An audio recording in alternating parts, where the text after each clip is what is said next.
Hello everyone. I welcome you to the Economics Hub. In this session, we are going to study about domestic income and national income concepts. So let's start with the domestic income first. Domestic income is the sum total of factor income. Domestic income क्या है? Sum total है किसका? Factor income का. Factor income हमने last session में पढ़ा था. क्या होती है? Compensation of employees, rent, interest plus profit generated within the domestic territory of the country. No matter who generate it, normal residents or non-residents. Domestic income क्या है? सम टोटल है किसका? फैक्टर इनकम का. जनरेट करी जाती है कहाँ पर? Domestic territory of a country में. कौन जनरेट करता है? चाहे वो नॉर्मल रेजिडेंट्स हो कंट्री के या नॉन रेजिडेंट्स हो.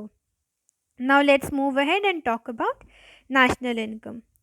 National income is the sum total is the sum total of factor income, compensation of employees plus rent plus interest plus profit generated by normal residents of a country, no matter who no matter where it is generated within the domestic territory or outside it.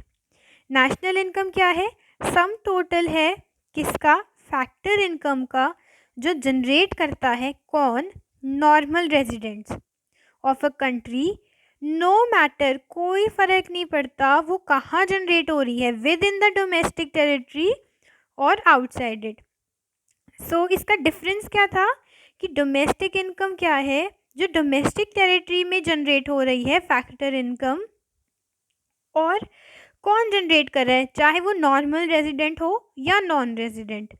National income में क्या था कि यहाँ पर factor income है जो generate कर रहा है नॉर्मल रेजिडेंट. यहाँ मैटर नहीं करता कि नॉर्मल रेजिडेंट जनरेट कर रहा है या नॉन रेजिडेंट. यानी डोमेस्टिक टेरिटरी में इट डजेंट मैटर कि नॉर्मल रेजिडेंट जनरेट कर रहा है या नॉन रेजिडेंट जनरेट कर रहा है फैक्टर इनकम.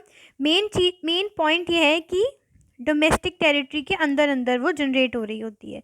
नेशनल इनकम में क्या है कि वो नॉर्मल रेजिडेंट जनरेट करता है, चाहे डोमेस्टिक टेरिटरी में हो रही हो या outside it. This is our new term, domestic territory. So let's study about this. What is domestic territory of the country? Domestic territory क्या है एक country की? Domestic territory of a country. In national income accounting, the term domestic territory is used in a wider sense. It includes the following. Let's study. First point, territory lying within the political boundaries, including water of a country. अब national income में domestic territory wider sense में use किया जाता है, तो इसको हम points में स्टडी करते हैं कि क्या क्या डोमेस्टिक टेरिटरी के अंदर आ रहा है. टेरिटरी लाइंग वो टेरिटरी जो पॉलिटिकल बाउंड्रीज के अंदर आ रही है, चाहे वो पानी ही क्यों ना हो, समुद्र. Territory lying with in the political boundaries including water of a country. Ships and aircrafts operated by residents of the country across different parts of the world. Ship और aircrafts यानी कि जो समुद्री जहाज़ होते हैं और जो एयरक्राफ्ट्स हैं, वो सारे के सारे जो ऑपरेट करे जाते हैं, जिनको ऑपरेट कर रहे हैं कौन? Resident of a country. Residents हमारे कंट्री के जो रेजिडेंट्स हैं across different parts of the world, जो different parts of the world में हैं वो रेजिडेंट्स. तो फर्स्ट पॉइंट कौन सी हो गया?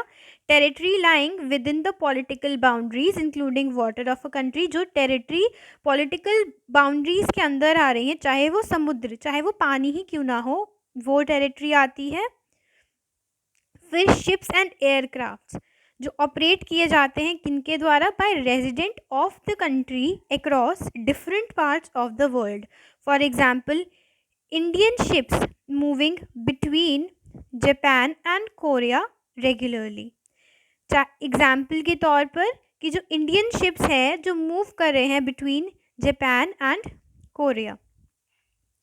Fishing vessels, oils and natural gas rigs and floating platforms operated by the resident of the country in the international waters.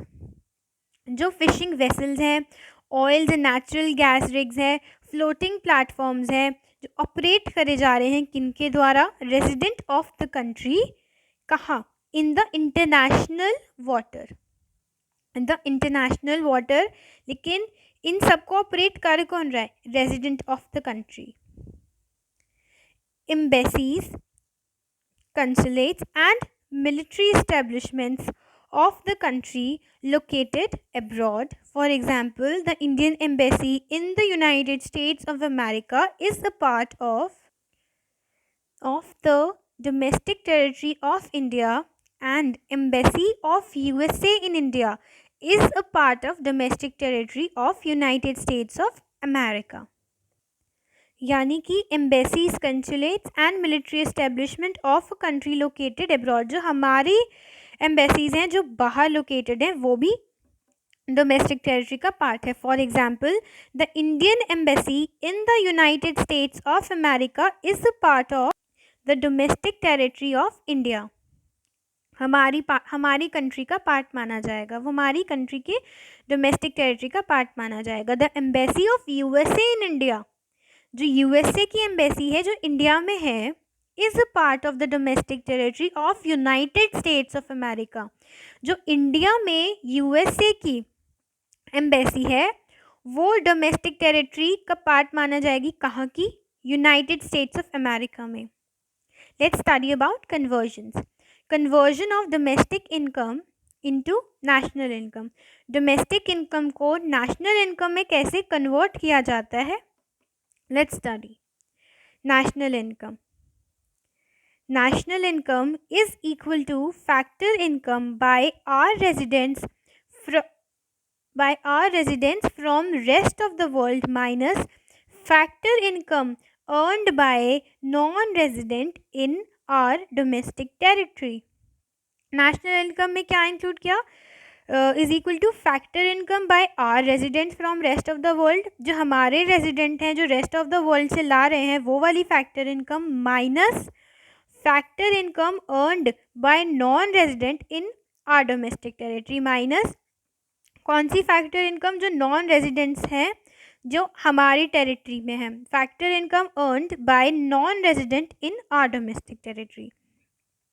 National income is equal to domestic income plus net factor income from abroad. National income include करता है domestic income first plus net factor income from abroad. Net factor income from abroad को क्यों use किया हमने? Why? क्योंकि हमने definition में पढ़ी थी ये लाइन कि उसमें एंड में लिखा था कि with in the domestic territory और आउटसाइड इट, जो जनरेट करी जाती है डोमेस्टिक टेरिटरी के ही अंदर या फिर उसके बाहर, तो इसीलिए net factor income from abroad को इंक्लूड किया जाता है. Let's study about domestic income. Domestic income is equal to national income minus net factor income from abroad. अब इसके अंदर net factor income from abroad minus हो जाती है, लेकिन नेशनल इनकम में उसको इंक्लूड करते हैं. क्यों? वाई? क्योंकि इसकी भी हमने डोमेस्टिक इनकम की डेफिनेशन में लास्ट में एक लाइन लिखी थी, with in the domestic territory. जो डोमेस्टिक टेरिटरी के अंदर होनी चाहिए, सिर्फ वही फैक्टर इनकम जो जनरेट कर जाती है वही डोमेस्टिक इनकम में इंक्लूड की जाती है. और यहाँ क्या लिखा है? Net factor income from abroad, जो बाहर से लाई जा रही है. बाहर से लाई जा रही है बेशक, लेकिन वो बाहर से आ रही है ना, चाहे वो नॉर्मल रेजिडेंट ही क्यों ना ला रहा हो, लेकिन वो बाहर से आ रही है. और इसमें क्या लिखा है कि डोमेस्टिक टेरिटरी के अंदर होनी चाहिए. Net factor income from abroad is equal to factor income from rest of the world minus factor income to rest of the world.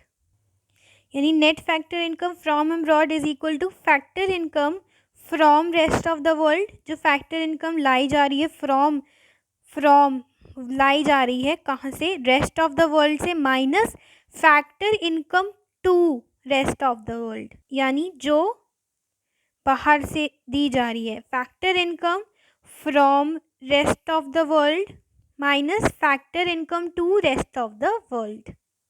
So for now, bye bye. Take care. For regular classes, you can DM me. My Instagram ID is mentioned in description box. Bye. Take care.